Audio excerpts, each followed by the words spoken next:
अंक 1 नास्तिक किसे कहते हैं?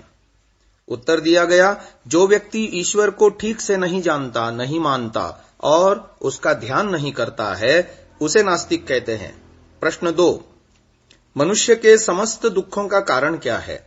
उत्तर है, ईश्वर को न मानना ही मनुष्य के समस्त दुखों का कारण है।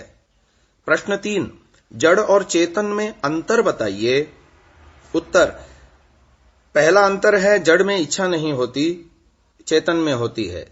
दूसरा अंतर है सुख आदि की अनुभूति जड़ को नहीं होती, चेतन को होती है।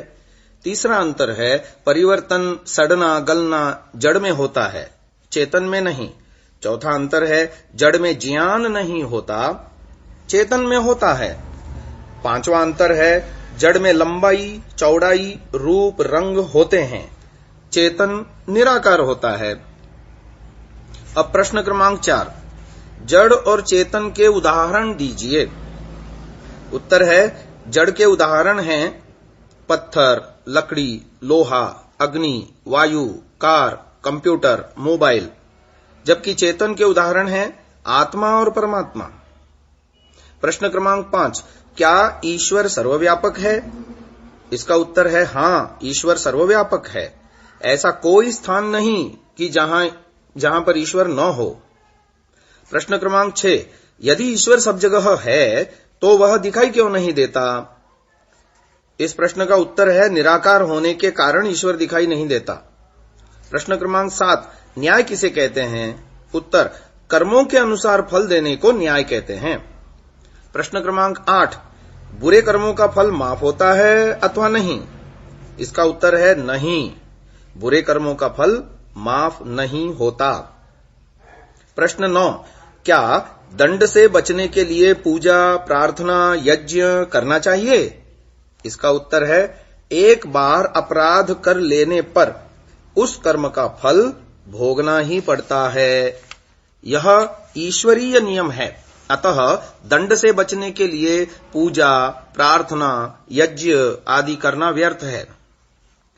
प्रश्न क्रमांक 10 दया किसे कहते हैं? इसका उत्तर है दूसरों के दुखों को दूर करने की इच्छा को दया कहते हैं। प्रश्न क्रमांक 11 ईश्वर दयालु है तो हमारे पापों को क्षमा क्यों नहीं करता? इसका उत्तर है पाप क्षमा होने से सुधार नहीं होता, अपितु व्यक्ति पहले से और अधिक पाप करने लग जाता है। ईश्वर की इच्छा है कि हमारा सुधार हो, जिससे हम भविष्य में बुरे कर्म न कर पाएं। इसलिए ईश्वर हमारे पापों को क्षमा नहीं करता है। प्रश्न क्रमांक 12 सर्वशक्तिमान शब्द का क्या अर्थ है? इसका उत्तर है जो अपने किसी भी कार्य को करने में दूसरों की सहायता नहीं लेता, उसे सर्वशक्तिमान कहते हैं। प्रश्न क्रमांक 13 ईश्वर ने संसार क्यों बनाया है? इसका उत्तर है ईश्वर ने इस संसार को हमारे सुख, कल्याण और शांति के लिए बनाया है। प्रश्न क्रमांक 14 हमें ईश्वर से क्या मांगना चाहिए? इसका उत्तर है हमें ईश्वर से विद्या, बल, बुद्धि, शक्ति और समृद्धि मांगनी चाहिए। प्रश्न क्रमांक 15 क्या प्रार्थना करने से सब चीजें मिल जाती हैं? उत्तर, केवल प्रार्थना से कुछ प्राप्त नहीं होता, प्रार्थना के साथ पूर्ण पुरुषार्थ अपेक्षित है। प्रश्न 16 उपासना शब्द का अर्थ क्या है? इसका उत्तर है उपासना शब्द का अर्थ है मन से शुद्ध होकर ईश्वर के गुणों की अनुभूति करना। प्रश्न क्रमांक 17 उपासना करने से क्या लाभ हैं? इसका उत्तर है उपासना करने से हमारा आत्मिक बल बढ़ता है, दुख दूर होते हैं, विद्या, बल और आनंद की प्राप्ति होती है। प्रश्न क्रमांक 18 ईश्वर निराकार है तो बिना हाथ पैर के संसार को कैसे बना लेता है? इसका उत्तर है जैसे चुंबक बिना हाथ के लोहे को खींच लेता है, सूर्य की किरणें जिस प्रकार बिना पैर के गति करती हैं, वैसे ईश्वर भी अपनी शक्ति सामर्थ्य से बिना हाथ पैर के ही संसार की रचना कर लेता है। प्रश्न क्रमांक 19 क्या ईश्वर अवतार लेता है? उत्तर, नहीं, ईश्वर अवतार नहीं लेता है। प्रश्न 20 ईश्वर का अवतार मानने में क्या क्या दोष हैं? इसका उत्तर है, ईश्वर का अवतार मानने से ये दोष हैं, जिनमें पहला, अवतार लेने से ईश्वर में सर्वज्ञत्व, सर्वव्यापकत्व, सर्वशक्तिमत्व आदि गुण नहीं रह जाएंगे। दूसरा, सृष्टि का कर्ता, धर्ता, संहर्ता ये गुण भी अवतारी ईश्वर में नहीं रह जाएंगे। तीसरा, जन्म लेने से एक देशी होने के कारण जीवों के कर्मों का दृष्टा, कर्मफलदाता आदि वह नहीं हो सकता। चौथा है, जन्म लेने से ईश्वर सुख, दुख, भूख, प्यास, सर्दी, गर्मी, क्लेश युक्त हो जाएगा, जो कि ईश्वर के स्वभाव से सर्वथा विपरीत है। प्रश्न संख्या 21, क्या आत्मा और परमात्मा एक ही हैं? उत्तर है, जी नहीं, आत्मा और परमात्मा एक नहीं हैं। प्रश्न क्रमांक 22, हम अपनी इच्छा से कर्म करते हैं अथवा परमात्मा की? उत्तर, हम अपनी इच्छा से कर्म करते हैं, परमात्मा की इच्छा से नहीं। प्रश्न क्रमांक 23, परमात्मा की इच्छा से कर्म करना मानने में क्या दोष है? उत्तर, हम परमात्मा की इच्छा से ही कर्म करना मानेंगे तो संसार में बुराई नहीं रहनी चाहिए, क्योंकि ईश्वर की इच्छा कभी बुरी हो ही नहीं सकती। प्रश्न क्रमांक 24, ईश्वर के साथ हमारा क्या संबंध है? इसका उत्तर है, ईश्वर हमारा पालक, रक्षक, बंधु, गुरु, आचार्य, स्वामी, राजा और न्यायाधीश है। वही हमारा माता है, पिता आदि है। प्रश्न क्रमांक 25, वेद किसे कहते हैं?